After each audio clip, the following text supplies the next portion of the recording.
નમસ્તે મિત્રો, જિગ્નેશ મેવાણી। આવતીકાલે બોટાદ હરડલ મુકામે સાંજે 5 વાગે એક કૃષિ આંદોલનની શરૂઆત કરી છે। એક જનઝુંબેશ લોન્ચ કરી છે, નામ છે કૃષક આંદોલન।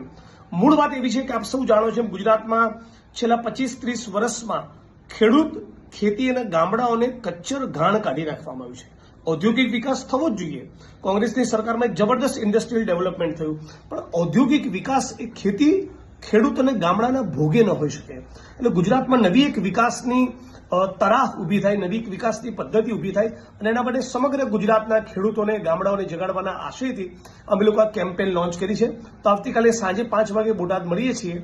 આશય એવો છે કે નગરો અને મહાનગરોમાં જે પ્રમાણેનું ઇન્ફ્રાસ્ટ્રક્ચર અને વિકાસ થયો એ ગામડા સુધી પહોંચે અને ઉદ્યોગ અને વેપારમાં જે પ્રમાણેનો નફો મળે છે એ પ્રમાણેનો નફો ખેડૂતોને અને ખેતીમાંથી થતો થાય તો લાગે છે કે સાચા અર્થમાં ગુજરાત આપણું વાઇબ્રન્ટ અને સ્વર્ણિમ બને। તો એક ગામડા ખેડૂત અને ખેતીની દિશામાં એક નવી ઝુંબેશ લોન્ચ કરી છે। આ તમામ લોકો આવતીકાલે સાંજે 5 વાગે બોટાદ હરડલ ખાતે મોટી સંખ્યામાં ઉપસ્થિત રહો એવી વિડીયોના માધ્યમથી અપીલ કરું છું। જય કોંગ્રેસ, જય સંવિધાન।